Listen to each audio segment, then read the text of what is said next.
Hey guys, tonight we're going to be talking about spirit attachments. We'll be right back.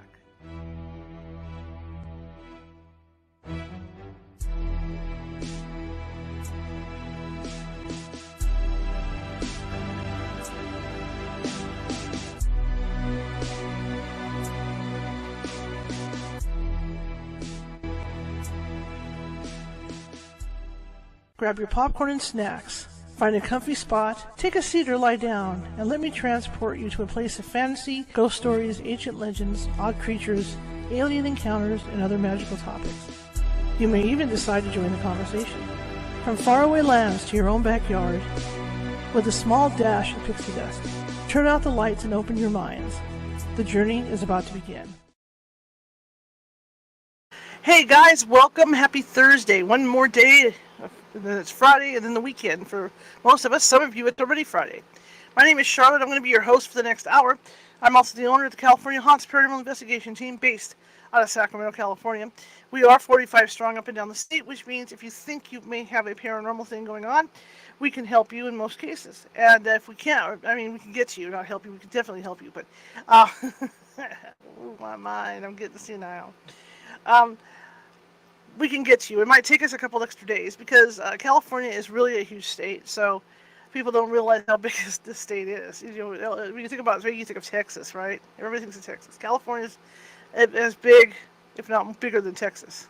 Probably get hit by some Texas people over this. But in the case that it does take us more than a day or two to get to you, we do have mediums on staff who could phone you and talk to you and do remote reads. And if what's going on in your home or business is paranormal related, sometimes for the most part they can calm the energy down until we can get out there. Usually it doesn't take us more than 2 or 3 days at the most, sometimes 4. Anyway, welcome. That being said, if you are watching from Facebook, and a lot of you are tonight, and you haven't done so already, please feel free to hit that follow button. We're always looking for followers, trying to build up our following. Also, be sure to show us some love. Give us a thumbs up. Happy hearts and all that good stuff, just to let us know that you like the show would be great.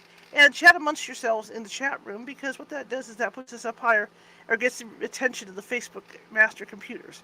And then that will in turn put us up higher in what they call the For You pages. And then they'll send us out to suggest us to other people. It's just like you hitting the share button, which please do that during the show. Okay, please be sure to hit that share button. I'd appreciate it. But it gets us out to more people. Same thing with YouTube.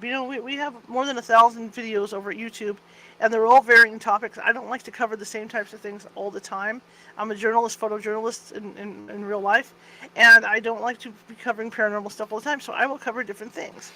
And so you have to go over there and take a look through all those files. I have taken the liberty of creating separate topics for things so that it's not so hard to find. Like if you're into cryptids, you can click on the cryptid file. If you're into medium Nancy Matz, you can click on the Nancy Matz's file and look at the different topics, and then go there to find the shows and things like that. So I'm trying to make it easier for you guys, because even when I go over there to look something up or look a past show up, it gives me a migraine, because there's just so much there. There's just so much there. And again, it works the same way. Leave us a thumbs up if you like what you see in here today. Share us over, and subscribe if you haven't done so already. We're at 902 subscribers, so that puts us 88 subscribers away from. No, 98 subscribers away. I'll learn to count someday too. 98 subscribers away from 1,000. So we're really close to hit that 1,000 mark. So I'm really excited about that. Also, a quick note. All the other internet places work that way. The social medias work that way. Even Twitch works the same way. TikTok, which we're not on today, works a little different. In order to hit those like buttons to show us if you like us, you gotta double tap the screen. But since we're not there, it doesn't matter, does it?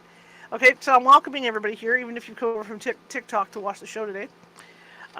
Quick announcement about the Patreon page. I will have those announcements up tonight. I'm excited about that, and for Pam Nishikawa and the others that are over there, we're going to have a special event coming up for the Patreon people. So just sit tight, it's coming, and we're going to get this Patreon show on the road to get that working, and in conjunction with what we're doing here. So I really appreciate all that, and I appreciate anybody that goes over there. All right, the topic tonight is attachments. I've had several doing this.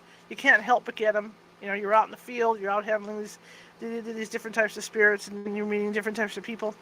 So you do get them. But I've been very fortunate when I did get them to recognize them right away, and having certain mediums on staff and a shaman on staff, it was taken care of right away. And usually when something attaches to you, it's usually up here, up in this area. And so when a shaman will come in and remove your attachment, they usually start by putting their hands on your heads, and then they bring your head, and then they bring it down this way. I forgot to put my thing up. Look at that. See that? I got so into what I was doing. Let me flash my little thing. Here we go. Before I forget, there we go. Yikes. Okay. I got so into what I was opening the show with. In fact, I think you saw me before I even hit the main button. Thank you, Pam. Hello, Pamela. So anyway, usually the attachments will attach at your shoulders, and they're up here. That's why when they have removed them from me, that's always been they'll put their hands up here, and then they'll work their way down like this to take the things off of me. We're going to talk about some of the ways that attachments can be removed from you. We're also going to talk about attachments in general, what they are, what to look for. Now, I was looking, there's just a lot of material out there. That's why it took me so long to get through it. I have some stuff written down. I also have some pages here online to read. Because some of the stuff, this one page, 11 ways to tell if you have an attachment. Some of the stuff I didn't quite agree with, because some of the stuff, happens to people with psychic abilities all the time, especially, like I said, in the kind of work that we all do. This stuff is going to happen. I mean, it's just part of the job, and job description. So, I mean, some of the stuff I agree with, some of the stuff I don't agree with. Okay. But you can get them anywhere, okay? And let's put it this way. The first thing you think is you went to a haunted house. Well, yeah, you can get one in a haunted house. You want to attach to you in a haunted house, any kind of haunted building, really. It just depends on how your energy levels are that day. We're going to talk about that.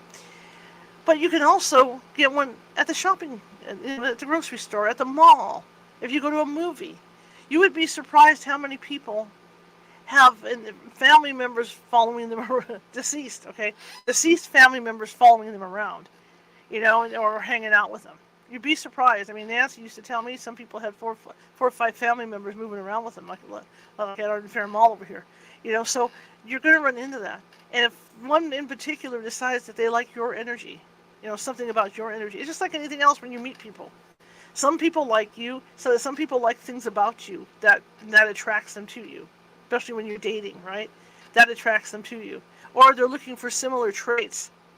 Like when you're dating, they're looking for similar hobbies and traits that they like. And then you guys get along great. You keep dating more and more. Attachments work pretty much the same way in that, these ghosts or these spirits are stuck on Earth and they're looking for something. Okay, they're looking for energy, they're looking for something, and when you come out, and it's just like with me, what happens to me is I've been told that I'm like this really, really bright beacon. I'm like a lighthouse. So if they're wandering around in the dark and they see me, I'm like pulsating to get their attention, and here they come, So they're looking for something about you so that they can attach to you because they miss that particular type of energy. If that makes any sense. Okay, they're looking for that particular type of energy or emotion. Okay, so if you have negative emotions all the time, let's just say you're in that negative mindset, you're going to attach negative spirits, or you're going to attract negative spirits. And if you stay in that mindset, they may attach to you. Okay, you have to watch. That's one thing you have to watch, is you have to watch what mindset you're in, what's your emotional status. If you're going through medical issues, like I know some of my friends are right now, that can attract them as well, because you're in that mind, you're disgusted. You live to be 50, 60 years old, and suddenly your body's breaking down and you can't do the stuff you used to do, and you're just disgusted with it all. That will attract negative energy as well. Okay, there are good attachments.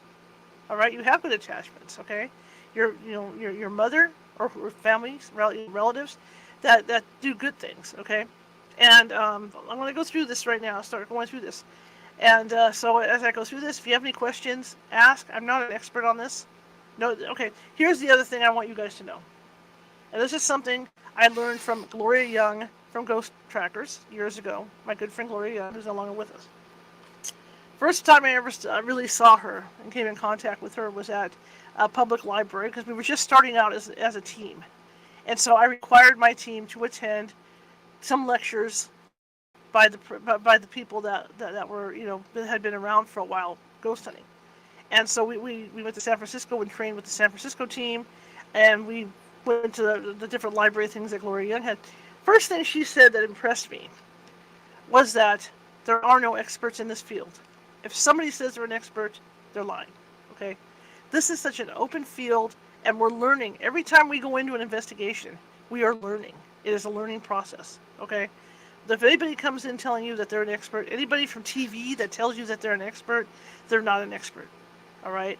And that's what impressed me about her, where she was very honest about that and says, my information in my book is probably different from somebody else's information in their book, even though it's the same type of investigation. Yeah, there's no experts in this field. Psychics.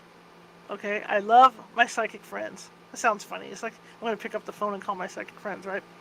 I love all my psychic friends. But again, everybody has a certain way that they approach things. All right?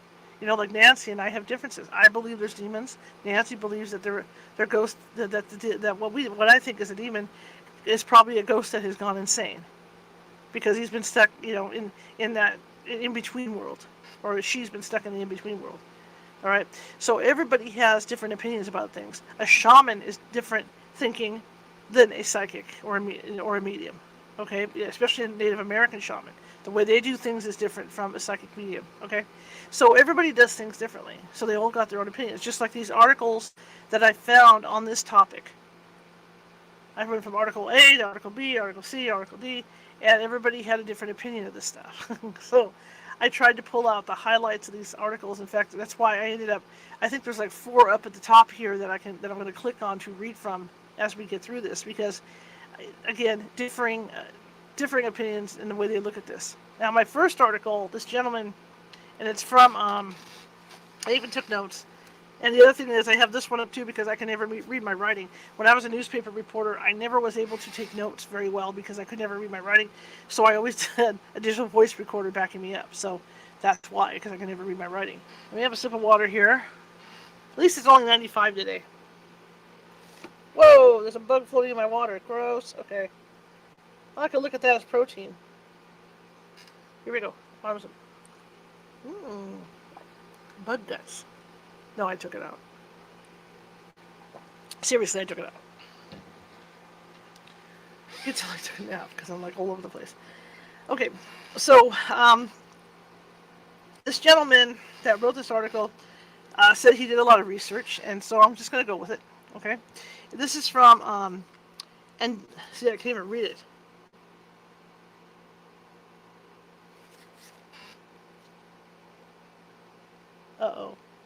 Angelicalbalance.com. Angelicalbalance.com. See, I told you, I cannot read my own writing. It really sucks. So we're going to talk about, the lighting in here is pretty bad. We talked about already how spirit attachment happens. The basics about how spirit attachment happens. Yes, you can go into a haunted house or a haunted hotel and end up bringing something home with you and not know you did until 2 or 3 days later or a week later, when you start feeling different things in your system, okay? Not only can spirits attach to you, other people can do that. Psychics can do that.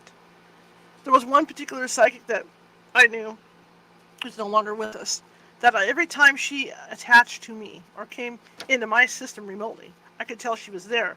Because that feeling you get when you got like a pinched nerve, but it was in my arm. It would always be in my arm. So my right arm would always have that pinched nerve feeling like it was going to sleep. And that's how I knew she was in my space, in my psychic space. So I had to learn how to shut that down so that she couldn't get in there. But that can happen too. So that's, there's different ways for things to attach. And like I said, we talked about, I talked about earlier about like even going to the mall. There's so many people that have so many spirits or loved ones or whatever with them. Good God, it's horrible. Like Nancy, I'll ask Nancy about that tomorrow too, to back up what I'm saying. Because, it's horrible for Nancy to go to the mall and go shopping. Is very tiring for her because there's just so many there. So many there. Even movies. I've gone to movies with someone, with a couple of my psychic friends. I watch a ghost movie. So ghosts like to watch movies about ghosts. It's funny because you'll be sitting there and then some if you especially if you're with a medium and they'll go, oh yeah, there's a bunch of them sitting back here laughing at this movie. They like to see that stuff. Or even at your house, if you're watching something spooky at your house, they're there, right? And I mentioned yesterday that, or I haven't. I actually did. I was a guest on Joan Evangel's show this afternoon at 12, and that hasn't come out yet. And I mentioned to her about Christmas and the holidays and stuff, and how there's a lot of ghosts that come around during those holidays. I might have mentioned it last night during Reagan's show as well. But that happens too, okay? All right, anyway, so let's push on or I'll never get done tonight. It's like Nancy, we'll be here till 10, 11 at night, and I don't want to do that. Okay, so how to tell you have a spirit attachment. Sometimes the feeling can be scary. You know, you could start having a lot of anxiety. I mean, just normal stuff, normal feelings that you have can indicate an attachment. That's what I mean. You have to be really careful when you're looking at this stuff. To me, if I thought I had a spirit attachment, I would talk to somebody like Nancy Matz, right? Right away, I would try to contact somebody, because there's so many day-to-day things that we do that can point towards having an attachment. That's the thing. So, like this guy mentions in his article, if you get the feeling that something is kind of off for a couple of days, you start to feel some anxiety and stuff, okay? And if you get the feeling, so I'm trying to read I can't read my writing to save my life.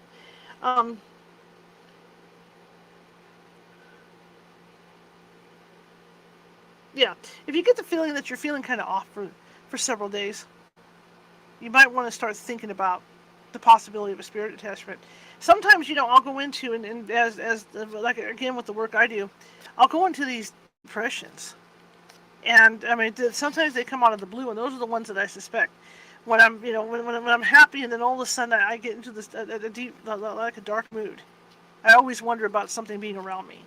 Because normally I try to stay as happy and let's go kind of person as possible. So watch your emotions, because they can affect your emotions. And again, anxiety can be part of this.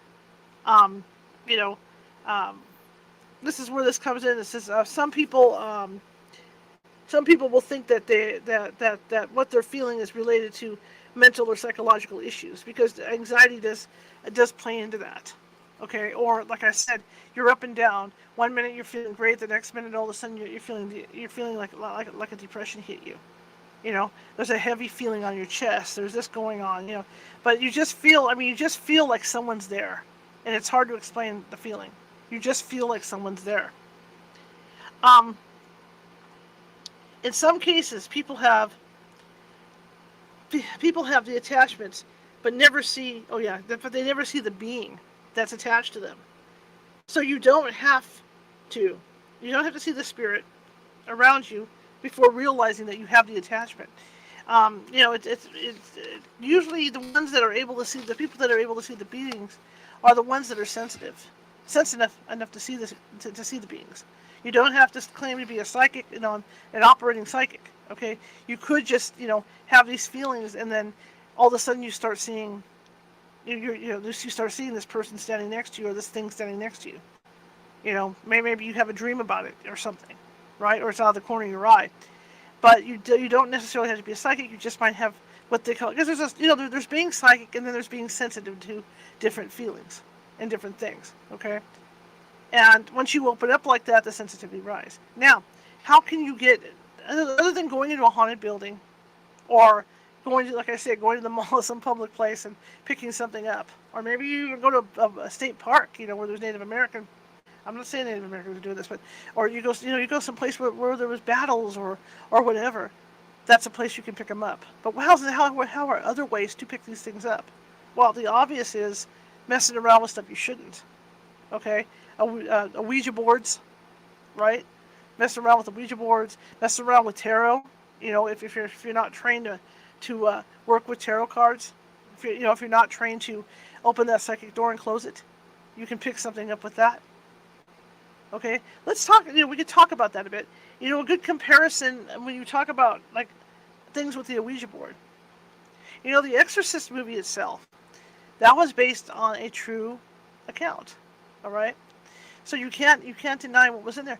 And one of the things that happened is when Reagan went in to play with that board, when they moved to that house, that thing called itself Mr. Happy, so it didn't scare her.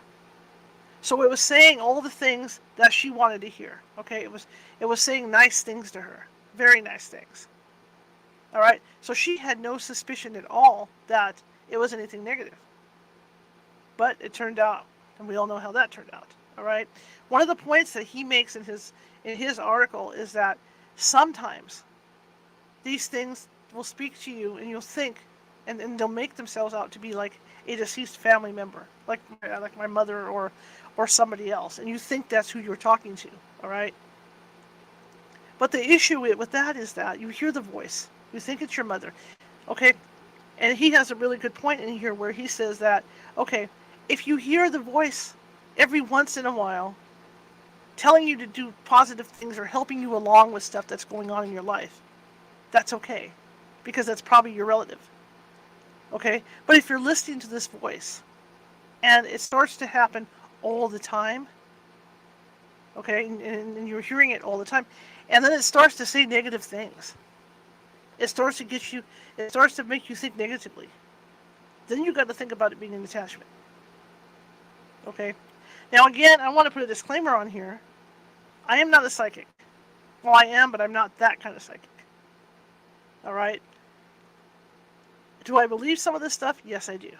Do I believe some of it's kind of fake? Yes, I do. And I'll let you know when I'm on the fence, okay? Because I'm not going to sit here and get sued by somebody listening to the show. All right? I am not a psychologist. In fact, I probably should have brought one of my team psychologists on here with me, okay? But I am not a psychologist, so I want everybody to understand that. All right, I'm just trying to. Hi, Linda Salvin's in here. Pamela's here. I'm just trying to give you guys the pointers about attachments because, like I said, you don't have to go into a haunted house to get an attachment. You can get it at the mall. You can get it at Disney. If you go to Disneyland or any place where there's crowds, oh my God, people have so many, deceased family members and whatnot following them around. Boom. Okay.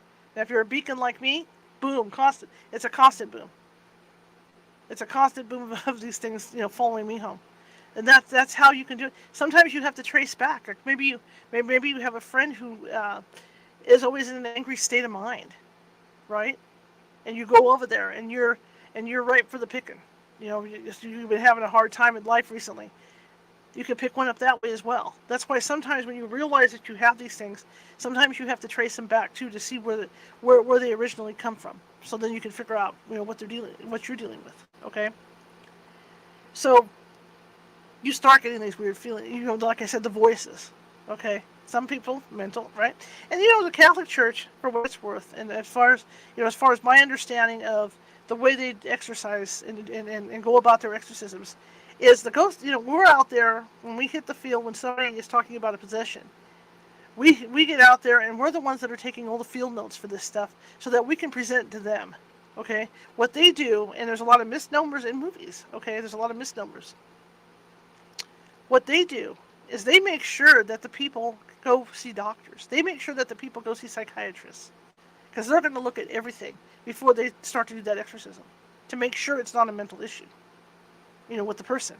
Just like I know for a fact, I know from a couple cases that I have been involved with where someone, and I'm not saying it's a Catholic church, but somebody has ordered tests on the land because there were animals dying on the land in this one particular case. So they're going to look at all that stuff. So when the ghost hunter goes out, we're the ones that are going to take notes, and we have to come back with like weeks and weeks and weeks of notes before they even step through the door, or they'll even consider it. If there is a demonic attachment on somebody. So that's something to remember as well.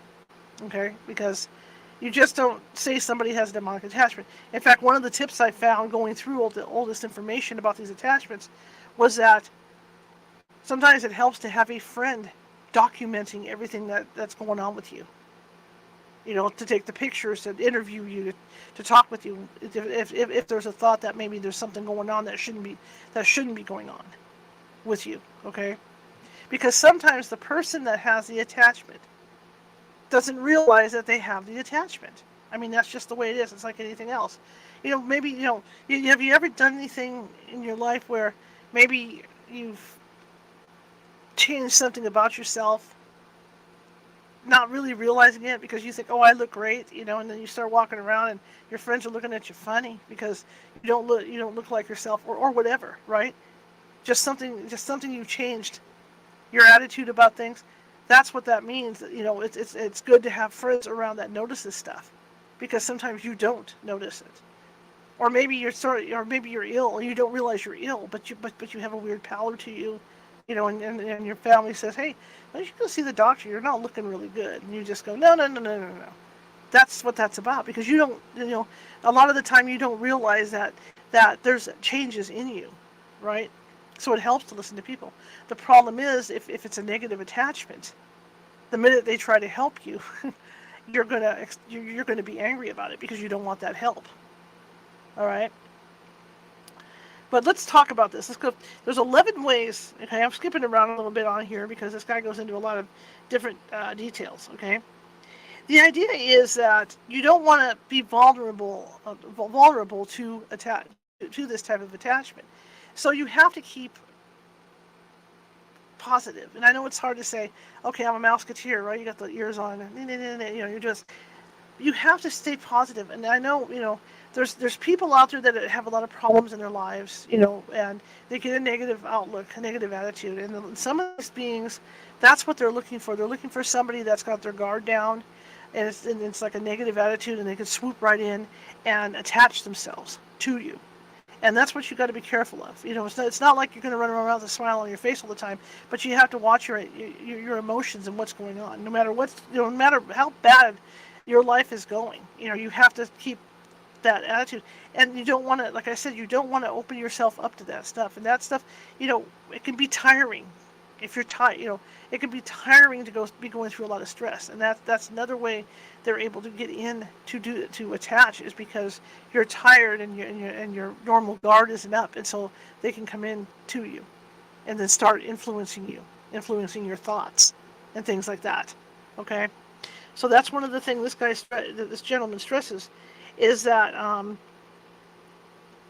the activity is, so you're going to want to check on the activity and make sure, like he says here, you don't want to keep yourself vulnerable. I can't say the word vulnerable today. Can't use that word. Okay, so let's look at some of the signs that he has, and then I'll go on this other page because she's got some pretty good signs too. So let's just say, I knew this was going to happen. You suddenly change your behavior. Okay, like I said, you start doing different things. Not to we're not talking about through like things like meditation or any kind of thing like that. We're just talking about, you becoming, maybe you become aggressive. Suddenly your attitude changes towards people. You become aggressive. You become angry. All right? And then you find yourself, okay? Then you find yourself only wanting to hang around others who have the same type of aggressive attitude. All right? That could be a sign. That could be a sign that something might be attached to you. Sudden changes in your preferences. Okay, when. Excuse me a second. Any preferences that you enjoy, and suddenly you don't like them. Suddenly that changes, and you start to prefer other stuff that maybe isn't quite like you, right? Does that make any sense? Other stuff that isn't quite like you, that could be a sign. See, I'm not saying that these are signs. I'm saying that could be a sign.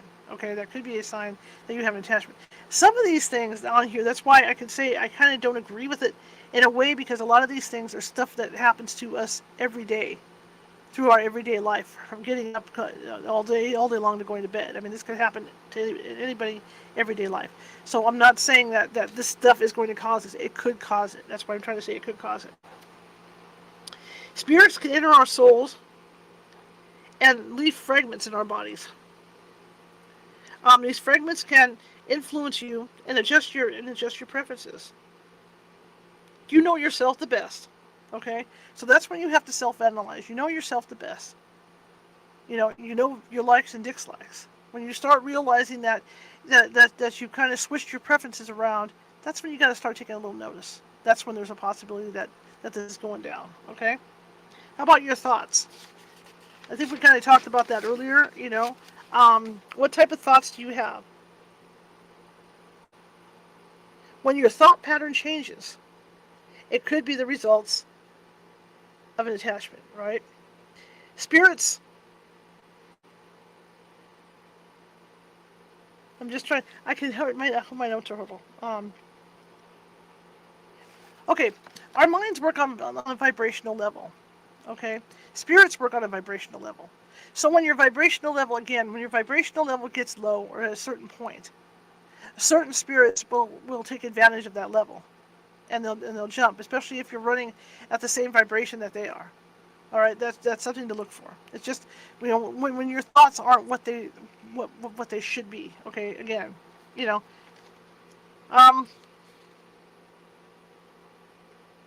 Oh yeah, here's one that I kind of don't agree with, but who knows? When you'll begin to dream of a deceased loved one. That one I kind of don't agree with. Um, if you constantly dream of a deceased loved one, then you could have an attachment. Um, these spirits can. These types of spirits. Oh, these grieving spirits. I guess there's grieving spirits. So this is what they're talking about.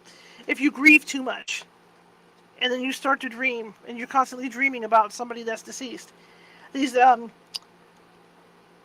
grieving spirits can attach and influence us. Okay, so be careful not to let your guard down when you're grieving.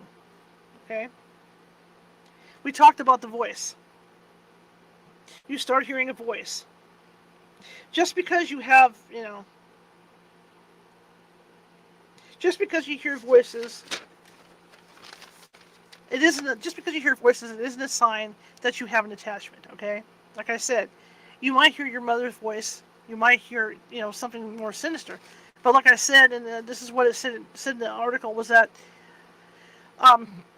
if you hear the voice every once in a while, it's like that voice of reason. It's like you find your son's skateboard, right? And you think, that's not so. But my mother is 75. She used to ice skate when she was a kid. And so we would go, because we would do ghost hunts at this local ice skating rink. My mother would sit there and go, I can skate. Okay. So what am I supposed to tell you that? And so she really wanted to get on ice skates, to go out. 75 years old, right? Can you imagine if she had fallen? Let's be real. And then she went to step out on the ice, and she swore up and down my grandmother told her to get off the ice. And she did, but she swore up and down she heard my grandmother's voice. That's what I'm talking about. It's the voices that come infrequently that are like your conscience talking to you, going, "Okay, don't do that." And it's like in the voice of somebody your mother, your grandmother, whatever. It's the other voices. The other voices, if there's an attachment, you don't hear them just every once in a while. You'll start to hear them. They'll start out nice, and then you'll start hearing them increase in frequency. As far as they get louder as well too. And what's spewing from them is usually negative, and it's completely opposite to what your thought patterns are. All right, that's something to be alarmed about and aware of. Again, now this stuff could be psychological, right? So that's what I mean by, the church, and anybody that's really a good exorcist or anybody will get you to a counselor, somebody that knows what they're talking about before they even attempt any kind of exorcism or anything like that. All right, because some of this could be deemed psychological. So yeah. So number 6 is we talked about this a little bit. When you start finding people with certain behaviors everywhere you go, you can begin to understand what type of spirit it is by Oh yeah, by observing the behaviors of others, the people that you attract to yourself. Okay, if you're a negative person and you're in a bad mood all the time, the only people you want to attract to yourself, it gets to the point, if it gets to the point where the only people you want to attract to yourself are in bad moods and angry all the time, then you have to start taking a look at that. Because something's going on. Most people, you get into a bad mood, what's the first thing you do? You call your friend because you want your friend to cheer you up. That's an automatic thing. All right? People that have attachments want to only be around other people who are angry. All right? And then you start noticing this. Because this is like, you can also do a self-check. I mean, if you still have the wherewithal where this thing isn't completely attached to you, you can still look at the people around you, like it's saying here, and see, oh, wow, I'm attracting these people like that. I wonder, maybe I'm doing that. That's a way to do a self-check, kind of. All right? If the behavior is positive, your attachment is obviously positive. If the behavior is negative, then the attachment could be negative. So, yeah. That's where that's at. For once I took notes, I still can't read the damn things. Oh yeah. How people react towards you. How do people react towards you? That's one of the signs. Like we talked a little bit about that too. If you're shooting off negativity, how are people reacting towards you? You have to stop thinking. You start thinking about that. You might get angry at your friend because she'll say, "What's wrong with you? Why are you acting like that? You've been doing this for the last 3 or 4 days. I don't understand why you're acting like that." And what do? You shout back and go, "I don't know what the hell you're talking about." All right. You have to think about how people are reacting to you, and then start to do a self-check. To see. And sometimes it's hard because honestly, when I've had attachments, I can honestly tell you I don't realize I have them until it's 4 or 5 days down the line, and then I realize that something's not right. Okay, that there's something bugging me, and then I start taking a self look and try to figure out why, who have I been around. Where have I gone? All right, that's what I do to self-assess. And then at that point, I start getting on the phone and calling people on my team to try and undo it, or try to change my path that I'm going on. Maybe I'll meditate through to try and get through whatever stress or whatever I'm going on, and then try to shift my path around to shake this thing to get it away from me. Okay, so that was that one. Okay. It is believed that if there is a negative spirit attachment, you will experience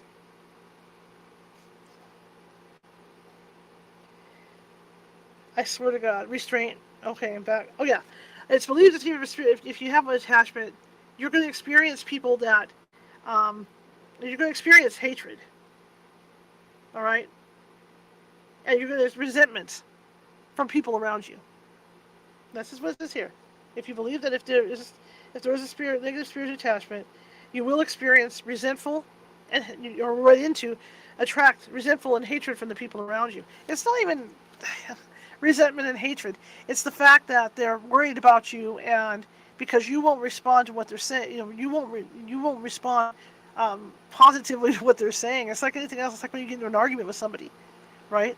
You don't respond to what they're saying positively, they're going to get angry. And it's not even a question of resentment and hatred. They're just trying to adjust your attitude, to shake it out of you, to get you out of whatever is happening to you. That mood that you're in. So, I mean, some of this is what it is.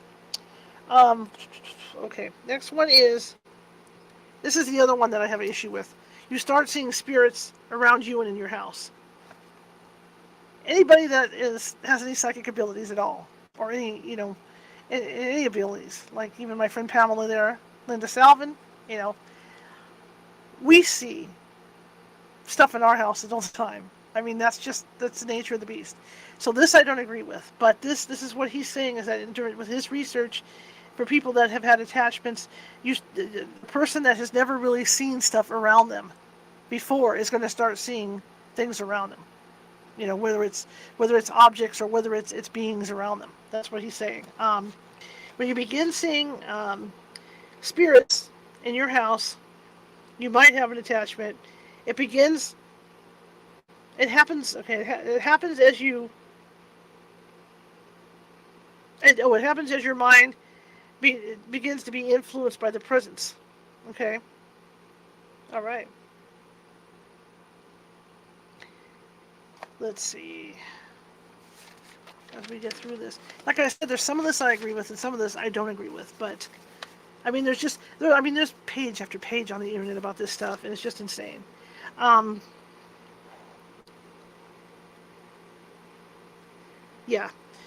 Here's another one that could be a mental issue again. Where you start constantly feeling like everything around you is wrong. Okay, nothing makes you happy. You're disgusted with everything. Nothing goes right for you, and you know, and you're trying to find a way out. You're struggling to find a way to get away from that. Could be a spirit attachment. Okay, but that could also be something, involving mental, right? So I mean, there's a fine edge to what we do. That's why on my paranormal team, I not only have, investigators, I have social workers on my team. I also have psychologists on my team. Because I want to make sure that we're diagnosing everything correctly. Because I mean, as you can hear with these things, it could border. It could border on that. And I mean, you get into a lot of trouble if you misdiagnose people. I mean, let's be real. When you go out to help somebody out in the field like that, you're dealing with their mental state, because they think they're seeing ghosts, they think they're hearing things, and all this is going on, and they might be having negative influences. That's one of the questions on my questionnaire. Like I always tell you guys, I have a 125 question questionnaire, and we go through all this stuff. Have you been having nightmares? Have you been having this? Have you been having that? Because we're trying to trace down as close as we can to what's going on with this person. And then if I do see a pattern that it might be psychological, I do call out one of the psychologists on my team to come talk to them. I have nurses on my team for that purpose as well. You can't play around with that. So, I mean, like I said, all these are bordering on that kind of thing. All right? This one comes down to say feeling selfish when you feel like everything's going wrong, and you'll be trapped in a cycle of cynicism. At this point, you could possibly become possessed by a spirit when you get to that point. But like I said, you have to look at the psychological part of this as well. Last one that this guy has listed is you have addictions. If you have addictions can be a sign that you also have an attachment. Okay. All right, like I said, I'm on the board. I'm on the border with some of these. Can you be harmed by a spirit? Yes. I mean, sometimes they'll say you can't, but yes, you can. I mean, you can be harmed mentally. And there's also if you get a strong negative demonic kind of thing coming through, and they can throw stuff. I mean, there's a lot of power behind that. I mean, when we come in to evaluate stuff in your home or your business, one of the questions on my questionnaire is have there been any objects picked up and thrown, and how much do the objects weigh? Because beyond a certain point of weight, a regular ghost or even an impression can't throw stuff. Okay, they can't lift it and throw it. But anything beyond 5 or 6 pounds, like the reports of doors being ripped off hinges, chairs being moved, that kind of thing. That's not a. I'm not going to say run of the mill ghost. Is that how I want to put it? That's not what that is. That's something with a lot more power. Okay, like a negative entity that can do that. All right. It's just what it is. What it is. How to deal with this? And this guy, he has instructions on here. Which, okay. Creating a protection spell. That's one of the things he says. Use sage.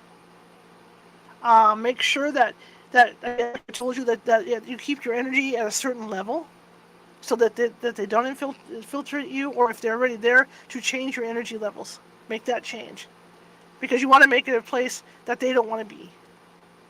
Okay, if that makes any sense? You want them to not want to be there, so you're going to change the energy. Like way to do that, and the way we do that is we use sea salt. Sometimes we'll mix it with tap water. Sometimes we'll mix it with holy water.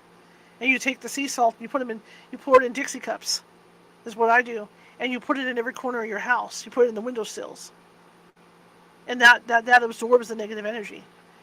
I've seen curanderos do the same thing with eggs in jars, peeled eggs in jars, because those are supposed to absorb the negative energy. But I've done that with sea salt. Even here, when I was going through a lot with my father, who was very difficult to take care of, and the energy in this house was just so bad, I would go through and use sea salt, and it seemed like it would lift that energy and make it better, and draw that negative out. Um,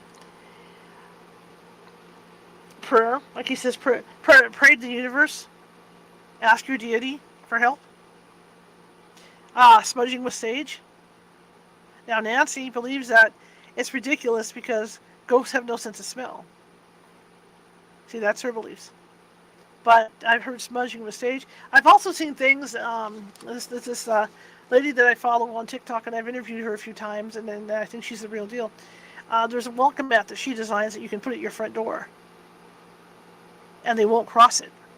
So let's say you have something that's attached to you, or you have something that we're trying to attach to you, and it follows you home, and you go through your front door, and you walk over this welcome mat, it won't enter. So I've seen that done. I've also been out on investigations when there's been negative entities that have been trying to attach to a client, where we have gone around the whole perimeter of the property with sea salt and totally doused it. And it's fine until it rains, and then you got to go back out, and just do all the way around the perimeter of the property so things don't come in. There's ways to do that as well. Sea salt's about the easiest, because sea salt you can get at the Dollar Tree. They sell it. All right. Okay, well, that's the end of that one. So I'm going to there's another one that caught my attention, so I'm going to be reading this off because, like I said, honestly, there were so many of these that it was just incredible. So let me get in here real quick. And because I told the other day I didn't do this because I got home from running errands and stuff, and I just did not have time to do this stuff because it's just so overwhelming. Whereas there's another one that has a list of ways to tell that you might be having issues, and some of these were like dealing with like fatigue and things like that. Let's see if I kept it. If not, I had something open earlier. But I mean, it's just a way. It's just like you're looking for changes in your personality is what you're looking for, and generally, someone else that's around you will be able to tell when. I don't see it right now. So, story of my life. This is how this day's gone. This is how this day's going to end. All right, we'll just get back to what we're talking about. Where did I go now? Hang on, I snapped myself off. Where did I go? I'm here somewhere.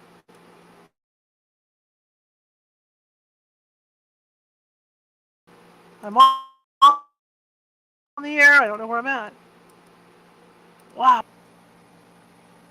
Oh, there we are. I lost StreamYard. I'm sorry, guys. Yeah. This is how my day is going. Anyway, hey, Linda, I think we're in retrograde right now, too, with Mercury, so that's not helping me. So as we talk about this, and your best bet, if you think that you might have an attachment, your best bet is to contact somebody. Contact a ghost hunting team. Contact someone like Linda Salvin. She can help you out. She's in our chat room. Yeah, she can help you out. Nancy Matz, a shaman, and we have a shaman on staff that's really good at dealing with these things. She can. The second the psychic looks at you, they can tell you that someone's there. Like Nancy, she sees. It's funny because she's told me that she'll walk through a room and she'll see somebody sitting inside of somebody, and that's how she sees them. So I mean, yeah, to get spiritual help like that, prayer helps. If it depends on what religion you are. You can get blessed items and bring them into your home. Sometimes that helps. It depends, because if it turns out it's going to be that kind of negative thing, those blessed items are going to get blown out. I mean, it's just, but it's a very touchy thing. And the best advice I could see in a lot of these articles was that have other people look at you and track what you're doing. When you start to realize or feel that weird things are going on with you, that you're a good action is to either, you can call a paranormal team out to take notes on all this, or you can have your friends take notes. Somebody that you're close to that understands you and realizes that you're going through something odd. To take meticulous notes on what's going on, take photos and record and talk to you and do all this stuff. So you have evidence built up. And you can, and the spirit, then everyone can go back on it, because maybe you could, take that to a psychologist and go, look, this is what's been going on. Either way, you need stuff that's to back you up with this. So whether it goes to a psychologist or whether you contact a shaman or somebody that can help you from the paranormal end of it, you have to have this evidence, like I told you, this evidence that piled up, so that you have this stuff to show them. This is what's been going on. Maybe something. For all to go get a health scan done, to go get a physical done, because it could be something also that's going on with your body, because that will change the way you think, your metabolism and all that, or it would allow something to come in and attach to you. So you have to watch all that. The gentleman out in Woodland, the case we did, and I realized after about 3 months of doing this case, and 3 months is a lot, it's 3-4 months to work a case. They swore up and down it was something demonic. I couldn't put my finger on it because it just didn't feel like that. And as it turned out, he had a tumor taken out of his brain about a year before this. And I mean, his attitude it was horrible. The man was screaming, he was hollering, pounding walls. He didn't like this, he didn't like that. You couldn't talk to the guy. And so the more they would call me and go, oh my God, this just happened in the house. This just happened in the house. I had like a pile of paperwork like this, okay, from just their phone calls back and forth to me about what was going on in the house. There's an attachment. It's a demon. We know it's a demon. Okay, so I take the walk through the house, right? And I'm looking in all the rooms, and they're very Catholic, and they've got all these blessed icons on the walls. And I came out and I said, well, I could tell you one thing that I've eliminated already. And they said, well, what's that? And I said, it's not a demon, because those icons wouldn't be on the wall. They'd be on the ground or broken. So we know we're not dealing with a demon. I don't know what we're dealing with, but we're not dealing with a demon. As it turned out, I sat down with the wife, who was a lot more reasonable, and I said, is there any way you can get him back into the hospital to have a brain scan, a CT scan done, or an MRI? And she said, why? I said, because I want to scratch off poltergeist activity. Because he's so uptight, right? I want to scratch off this poltergeist activity. Because there's several things that poltergeist activities cause from. One of them is, let's say you get into a fight with your husband before you go to bed. And you go to bed without resolving that fight. Okay?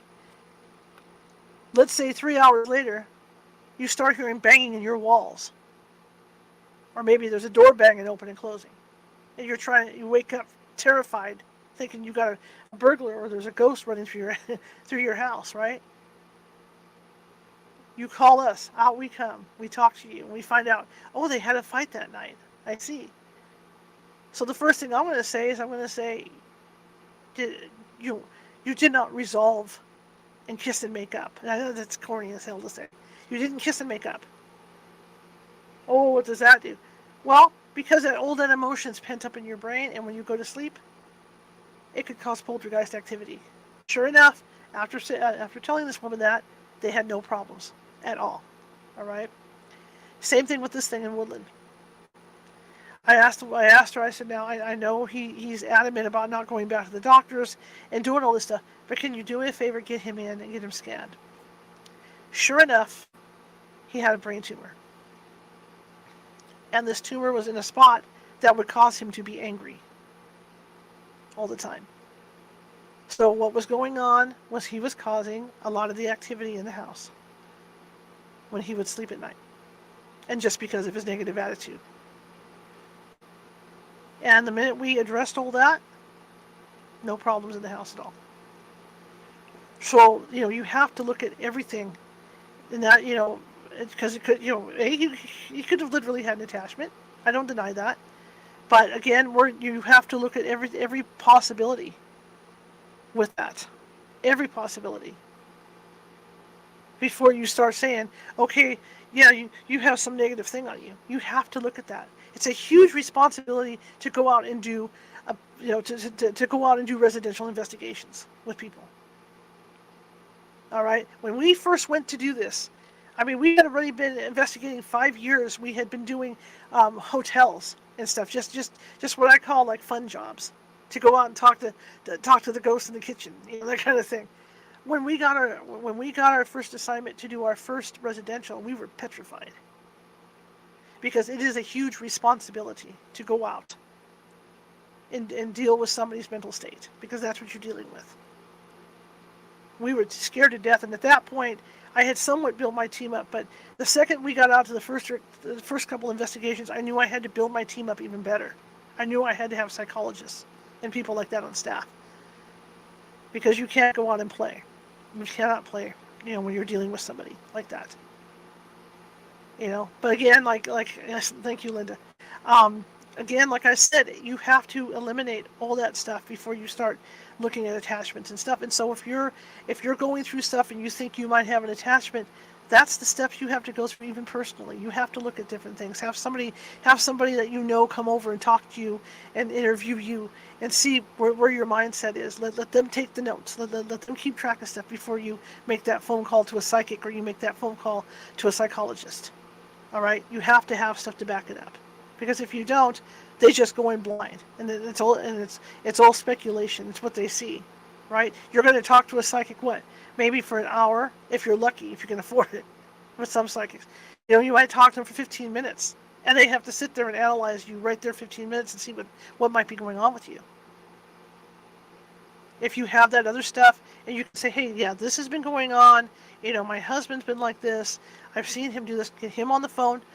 People talk to him, and the interview happens, right? And you want to talk to him separately, all right? You want to talk to, if it's a husband and wife thing, you want to talk to the husband separate from the wife, because you want to get both sides and make sure and see if the stories jive. But you have to get both sides. You have to get all that together before you can even begin to delve into the paranormal with this stuff, all right? And like I said, that guy had good points, and there were some points that were kind of, shaky with this attachment thing. But when it happens to you, and it's hard, like I said, when it's happening to you, you may not realize it or really grasp it. So who's going to notice that it's happening to you? The people around you. All right? You may not listen to them. That's why it's important that, and if for everybody that's listening, it's important that if you think a person is having issues like this, or they might have an attachment, or they're just having those issues. They've got anxiety, all this is going on. Like I said, take those notes. Take those notes, and then you'll be able to even present it to them and go, look, this is what I'm seeing with you. Here's a video of the way you're acting. This isn't you, and you know it, right? So then you can take it to somebody. Whether you take it to a psychic, or whether you take it to a shaman, or whether you take it to clergy, or whatever you want to do with it. But you have to have that meticulous notes. Okay? You have to look at everything. Look at medical. Look at all that stuff. So I hope, I know this was kind of a skim over. It's like with Nancy. I could have gone like 4 hours. Had all this pile of research and gone like 4 hours on this stuff with you guys.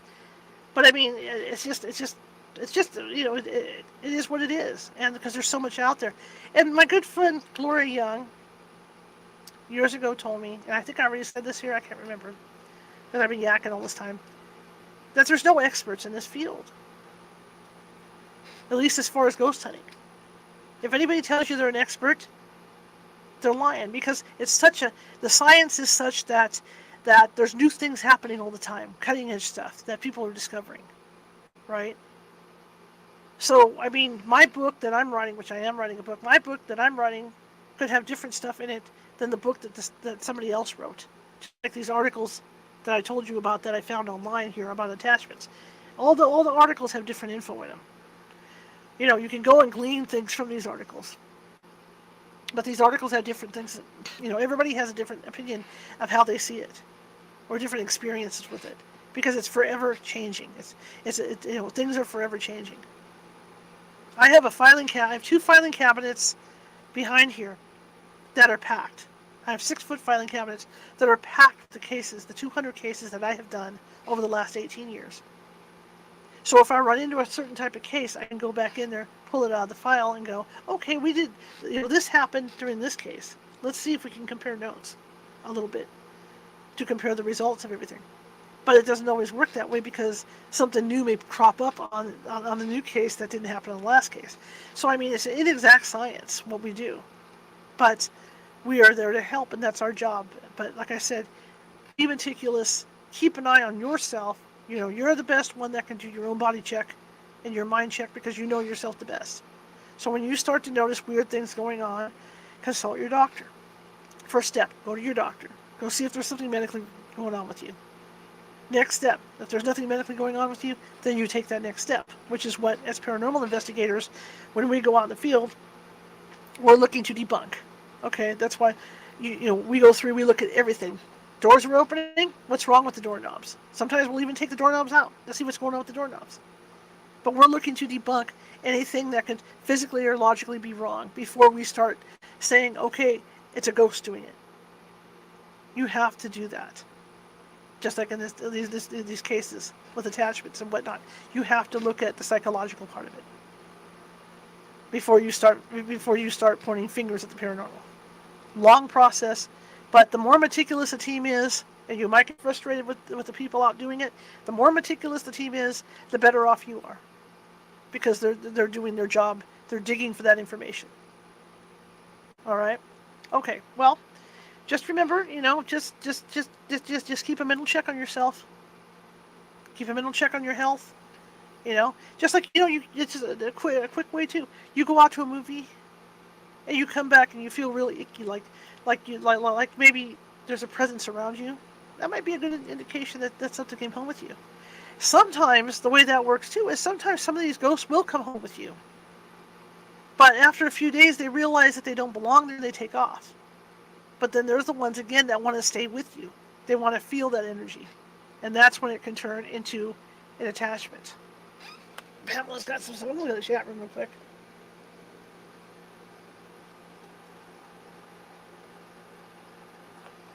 All right. Thank you, Pamela. Anyway, I'm going to close this off.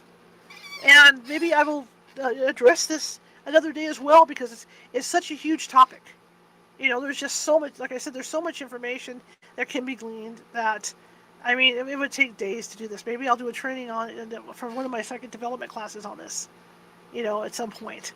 But I just want to kind of skim over all this stuff. It's been a wild week for me, like on Tuesday I was supposed to do this, and then I got distracted and taken away out of it because I had some personal stuff going on, and the day turned into one. You think because I'm here. That I would have all this time in the world to do this stuff, and I don't because things come up, and then I have to detract, from what I was doing and shift gears. So yeah, I mean, I've been kind of back and forth, working in here and doing other things this week. So yeah, so I just want to get the majority of what I could get on this and get it out to you guys. So I hope you got something out of it. And like I said, I'm not a psychologist, so I'm just going by what others have said. And I just want to remember that I quoted, okay, let's remember the page that I quoted because I don't want to get in trouble with YouTube or anybody else for plagiarism. I went over angelicalbalance.com is where I got the information from today. Today and the other day. And that's where I pulled a lot of this from. So if you want to check their page out, that's fine. There's a lot of other information out there about this stuff. But like I said, the majority of, when you look at the majority of what could possibly be, an attachment, a lot of it's that we go through every day of our lives, every month of our lives. That's why it's wise to talk with your doctors and talk with psychologists or whatever when you start having these things going on. You have to do that to follow through. Okay, speaking of which, tomorrow Nancy Matz is back with us, and she wants to ask you a question. And her question is, how did your spirit guide select you? Should be an interesting show, and also if she runs out of time on that, she is willing to do some live readings tomorrow. So get your questions ready, write them down, and We're going to do some readings tomorrow night, so it should be a pretty fun night. But I want to thank you all for listening to me him-haw about all this tonight. I really appreciate it. And just a quick update on the Patreon. I'm gonna have that is ready to go, and I just have to activate it. And like for the people that are already on there, Pamela and Tim and Pam Nishikawa and some others, you're going to see some changes on there, but they're all for the positive. There's extra stuff that we're offering that I think you guys are going to like. And I'm going to talk with my guest last night. Everybody really liked Reagan Forston. And I think I'm going to ask him to come on and do a special thing for the Patreon members, to do a special Q&A with them. So you'll be able to spend an hour or whatever I'll keep my mouth shut during the whole thing, and you guys can ask him questions and pick his brain. So we're going to start doing that. We're going to start activating over at the Patreon to try and build up, so we can afford to keep on the air and keep rocking and rolling. And I want to thank CA Dad again, because he did send me a very nice donation the other night, and I don't know if he got the message yesterday, but thank you. I appreciate it. But yeah, thank you guys very much, and I hope you guys got something out of this, out of my madness. I call it madness today. But I do appreciate Linda Selvin coming in to take a listen, and Pamela, and anybody else that's listening out there and just kind of lurking. I appreciate that as well. So I will see you guys tomorrow at 6:30 p.m. Pacific with Medium Nancy Matz for our usual casual Friday show, and I'll see if I can come up with some things to make Nancy crazy, because I was doing really good with that last year, where I'd show up in Hawaiian shirts and all this weird stuff, and it would completely throw her off, and it was funny to watch. So I'll see if I can do a little bit of that tomorrow to add a little comedy to all this. And I am going to have available over at the Patreon outtakes, bloopers, because there are, as you can tell, even in the beginning of this show, there's a small blooper, but the bloopers for me are when I'm trying to do the intros, because sometimes I get tongue-tied because some of my guests, it ends up what stuff that they do in their name and things like that. It ends up like trying to do that whole Peter Piper picked a peck of pickled pepper thing, and so I'll get like there was one, I think, within the last couple of weeks that I did 20 takes before I could even post it up here to start the show with. So I'm going to have outtakes and everything out there, so you guys are going to see me and yeah, and so there's going to be stuff like that, and I'm going to do shout outs. And one of the shout outs I would like to do tonight, and she's not expecting this, my friend Pamela, and she was in the chat room tonight. She's having some medical issues, and I'd like to get some prayers out to her so that everything turns out okay. I care about all you guys, Pam Nishikawa, everybody that follows the show. I care about you all. You're like family to me. So if you could send some good vibes over to Pamela, that would be great. I'd really appreciate that. Okay. All right. Well, I will see you again. I will see you guys tomorrow. If you like the show, share it with 5 people. If you hated the show, share it with 5 of your enemies. We are equal opportunity here, just trying to get the word out. All righty, guys. I'll see you tomorrow. Have a great rest of your evening, and watch out for those attachments.